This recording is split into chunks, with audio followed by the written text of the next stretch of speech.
Assalamualaikum warahmatullahi wabarakatuh. Selamat pagi dan salam sejahtera untuk kita semua.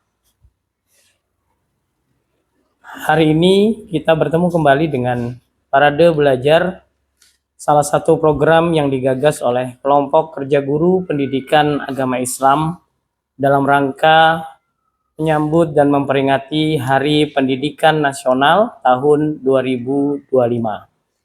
Pada kesempatan kali ini, izinkan saya, Iskandar Yusuf, SAGMA, Guru Pendidikan Agama Islam, sekaligus pelaksana tugas Kepala Sekolah, Sekolah Dasar Negeri 028, Balikpapan Tengah, untuk menyampaikan dan menguraikan secara singkat sebuah program yang digagas oleh Dinas Pendidikan dan Kebudayaan Kota Balikpapan beserta atau bekerja sama dengan Pusat Kajian Desentralisasi dan Otonomi Daerah yang kita kenal bersama dengan program Sekolah Idaman.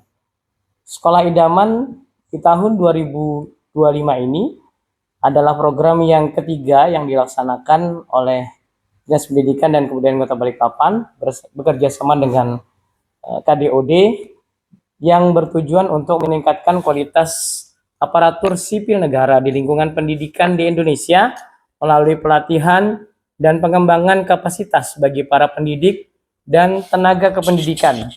Dalam konteks ini, pelatihan ini dirancang untuk membekali ASN dengan pengetahuan, keterampilan, dan sikap yang dibutuhkan untuk menciptakan lingkungan belajar yang inklusif, inovatif, dan berorientasi pelayanan menuju sekolah idaman yang memiliki branding. Adapun tujuan dari dilaksanakannya program sekolah idaman ini, yang pertama adalah untuk mendorong inovasi sekolah yang berkarakter dan pengembangan profesional yang berkelanjutan. Itu yang pertama. Kemudian yang kedua adalah untuk mendorong kolaborasi dan tim kerja. Dan yang ketiga atau yang terakhir adalah memperkuat kepemimpinan di lembaga pendidikan. Pada tahun ini, program ini diikuti oleh 30 sekolah pilihan, baik di tingkat sekolah dasar maupun di tingkat sekolah menengah pertama, di bawah Dinas Pendidikan dan Kebudayaan Kota Balikpapan. Dan kebetulan sekolah kami, SDN 028 Balikpapan Tengah, menjadi salah satu sekolah yang dipilih untuk menjadi bagian dari transformasi lembaga pendidikan menjadi pendidikan yang atau lembaga pendidikan yang menyenangkan. Adapun tagline atau jargon yang diambil di angkatan ketiga dari program sekolah idaman ini adalah sekolah anti bullying dan kekerasan. Dan saya selaku PLT Kepala Sekolah kemudian memilih jargon sekolah akrab, yaitu sekolah yang aman, kondusif, ramah, dan anti bullying. Hal ini tentu saja berbanding lurus dengan visi dan misi dari sekolah kami, di mana visi dari SDN 028 Balikpapan Tengah adalah terwujudnya sumber daya manusia yang beriman, bertakwa, berprestasi, berkarakter, dan berwawasan lingkungan. Adapun misinya adalah menanamkan keimanan dan ketakwaan melalui pengamalan agama yang religius, mengoptimalkan pembelajaran dan bimbingan agar peserta didik dapat berprestasi sesuai dengan kompetensi yang dimiliki, mengembangkan sikap, karakter, berakhlak mulia, menciptakan sekolah bersih, sehat, indah, aman, dan nyaman, dan yang terakhir adalah menjalin kerjasama yang harmonis antar warga sekolah, lingkungan, dan lembaga terkait. Oleh sebab itu, maka tentu saja ketika sekolah kami ingin menerapkan sebuah program dan kegiatan, maka tentunya ada beberapa hal yang menjadi bahan pertimbangan agar program dan kegiatan itu tentu saja sesuai dengan situasi dan kondisi yang ada di sekolah kami. Maka sebelumnya saya melakukan kajian terlebih dahulu tentang apa sih sebenarnya yang terjadi di sekolah kami berkenaan dengan tema utama dari program sekolah idaman angkatan ketiga ini, yaitu anti bullying dan kekerasan. Dan setelah kami melakukan berbagai macam riset, maka kami melihat bahwa sesungguhnya kondisi yang terjadi di sekolah, mungkin tidak hanya di sekolah kami, tetapi juga di sekolah yang lain, bahwa kita sadari bahwa tidak mungkin kita menghindari adanya tindakan bullying dan kekerasan. Maka yang harus dilakukan yang pertama adalah memberikan pemahaman, memberikan pengetahuan tentang apa sebenarnya bullying dan apa sebenarnya batasan-batasan sebuah tindakan atau perilaku itu disebut sebagai sebuah perilaku atau tindakan kekerasan. Bullying dan kekerasan di lembaga pendidikan tentu saja bukan hanya dilakukan oleh siswa dengan siswanya, tetapi bisa jadi bullying dan kekerasan itu juga dilakukan oleh tenaga pendidik dan tenaga kependidikan di sekolah tersebut. Bahkan ketika bullying dan kekerasan itu dilakukan oleh orang tua, itu menjadi concern bagi kami untuk dapat mengantisipasinya, menguranginya, bahkan berusaha untuk menghilangkan tindakan bullying dan kekerasan bagi siswa. Karena sesungguhnya ketika tindakan bullying dan kekerasan itu dilakukan di rumah, maka itu akan berdampak pada anak-anak ketika anak-anak itu berada di sekolah. Bisa jadi ketika dia memulai pembelajaran, ketika dia hadir ke sekolah, maka bisa jadi mereka tidak merasa senang, mereka tidak merasa bahagia, dan mereka merasa tidak menjadi perhatian bagi orang-orang yang ada di sekolah tersebut.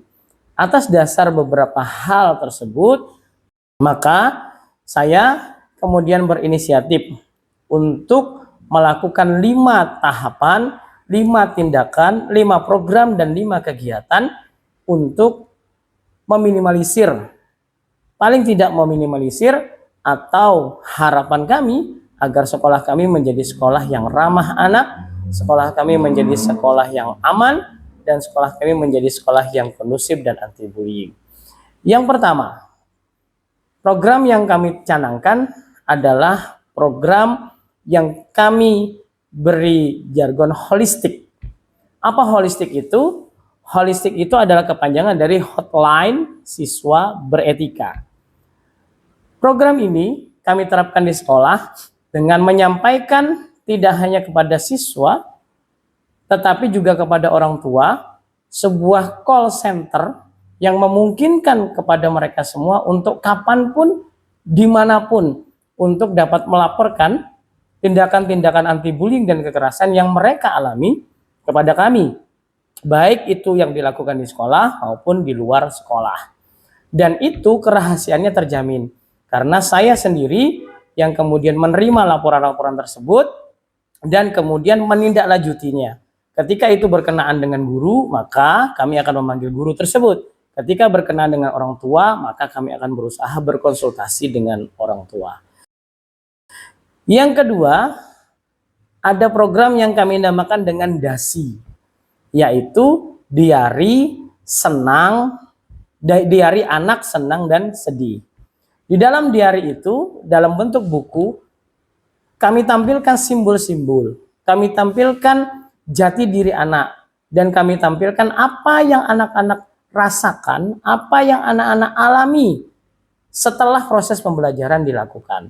Yang itu kami bagi menjadi setiap minggu. Jadi dalam 1 bulan ada 4 ekspresi yang bisa siswa tunjukkan kepada wali kelasnya atau kepada guru kelasnya, yang itu kemudian nanti akan ditindaklanjuti dengan, kalau misalnya dia marah, maka akan dipanggil anak itu, ditanya kenapa dia marah dan lain sebagainya, seperti itu. Kemudian program yang ketiga adalah PKB. Nah, PKB di sini bukan partai ya, PKB di sini kepanjangan dari Parenting Keluarga Bahagia. Jadi dalam kesempatan-kesempatan tertentu kami mengundang orang tua siswa beserta dengan siswanya sesuai dengan fasenya. Kalau di kurikulum Merdeka kita ada fase A, fase B, dan fase C. Fase A kelas 1 dan 2, B kelas 3 dan 4, C kelas 5 dan 6. Kami kumpulkan orang tua dan siswa, kemudian kami berikan pemahaman tentang bagaimana mendidik anak yang baik, bagaimana melakukan pendekatan anak dengan baik, dan bagaimana kemudian kita menghindari hal-hal yang bisa membuat perasaan anak tidak senang, mengganggu emosi anak dalam proses pembelajaran. Yang keempat adalah soleram. Nah, ini seperti judul lagu ya, tetapi sebenarnya soleram itu adalah kepanjangan dari symbol of reality emotion. Symbol of reality emotion. Jadi di kelas-kelas rendah, di kelas-kelas 1 dan kelas 2, kami membuat simbol-simbol yang kemudian anak-anak sebelum masuk ke dalam kelas dibagikan stick-stick yang di situ ada namanya. Kemudian dia memasukkan ke dalam kantong-kantong simbol. Apakah hari itu mereka memulai pembelajaran dengan senang? Apakah hari itu mereka memulai pembelajaran dengan sedih? Atau apakah hari itu mereka memulai pembelajaran dengan marah gitu ya? Kenapa seperti itu? Karena bisa jadi ketika di rumahnya sebelum berangkat sekolah dia dikasih uang jajan yang cukup gitu ya. Kemudian dia disayang oleh orang tuanya sebelum berangkat sekolah, tentu saja dia akan merasa senang. Marah bisa jadi misalnya dia terlambat bangun gitu ya, kemudian dia dimarahi orang tuanya, bahkan mungkin bisa tidak mandi gitu pergi ke sekolah, perasaannya tentu saja menjadi perasaan yang marah. Nah, ketika ini diketahui oleh wali kelas atau guru kelasnya, tentu saja guru kelas bisa mengkondisikan kelas bagaimana kemudian menghadapi anak-anak yang mungkin mayoritas misalnya marah atau mayoritas misalnya sedih, agar situasi dan kondisi ketika mereka mengajar, ketika memberikan pembelajaran itu menimbulkan semangat kembali untuk anak-anak.